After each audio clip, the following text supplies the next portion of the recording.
Supreme court के इस निर्णय का स्वागत है। भारत इस समय किसी भी प्रकार का विभाजन झेलने की स्थिति में नहीं है। ऐसे समय में सरकारों को भी चाहिए, राजनीति को भी चाहिए कि वो राजनीति में कोई विभाजक रेखा न खींचे।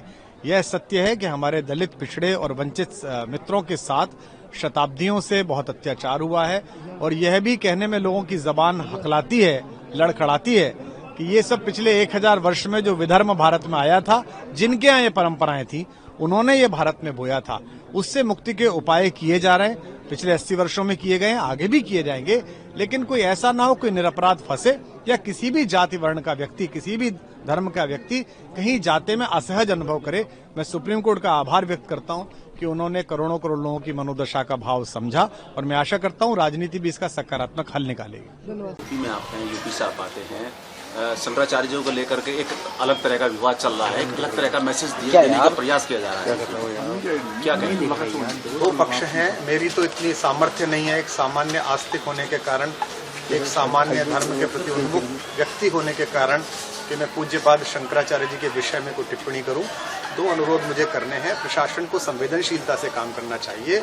जो भी व्यक्ति संत प्रवृत्ति से आता है, जिसके भी शरीर पर भगवा है, जिसने भी स्वयं को धर्म संस्कृति के लिए अर्पित कर दिया है, उससे संवाद करते समय एक थोड़ी सी मर्यादा, एक थोड़ा सा जिम्मेदारी का भाव रखना चाहिए।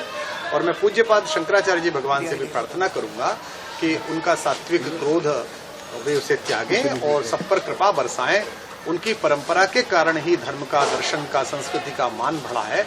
और अगर कोई अपराध किसी से हुआ है तो हम भी सामान्य एक भारतीय नागरिक होने के नाते हम पूज्य शंकराचार्य भगवान से क्षमा प्रार्थना करते हैं कि वे सबके मंगल के लिए सबको आशीर्वाद सर। जिनके पूज्य पिताजी का नाम भगवान राम का पर्यायवाची हो, भगवान राम का एक बहुत ही लोकप्रिय पर्यायवाची है करुणानिधि। उनके पुत्र अगर भगवान राम की भाषा के विषय में ऐसी बात करते हैं तो ये बड़ा क्षोभ का कारण भी है और दुख का कारण भी है। तमिल अद्भुत भाषा है। तमिल संस्कृत की परंपरा से आई हुई एक बहुत ही समृद्ध भाषा है। तमिल भाषा का प्रचार प्रसार हो, ये हर भारतीय की इच्छा है। न केवल तमिल बल्कि तेलुगु, कन्नड़, मलयालम, बंगाली सबका उत्थान हो। लेकिन उसमें किसी एक भाषा का विरोध करना ये राजनीतिक कौशल है। इस देश में 47 के बाद ये विचार जानबूझकर बोया गया दक्षिण में जाकर दिल्ली के नेताओं ने कि हिंदी किसी पर थोपी नहीं जाएगी। ऐसा नहीं है। मैं हिंदी के लोगों से भी प्रार्थना करता हूं कि वे सुब्रमण्यम भारती को पढ़ें, तिरुवल्लुर को पढ़ें।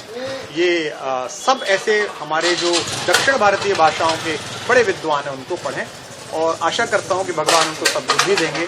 उनके दादाजी का नाम जिन पर है वे राम, और वे भाषाओं के विरोध की प्रवृत्ति त्याग देंगे।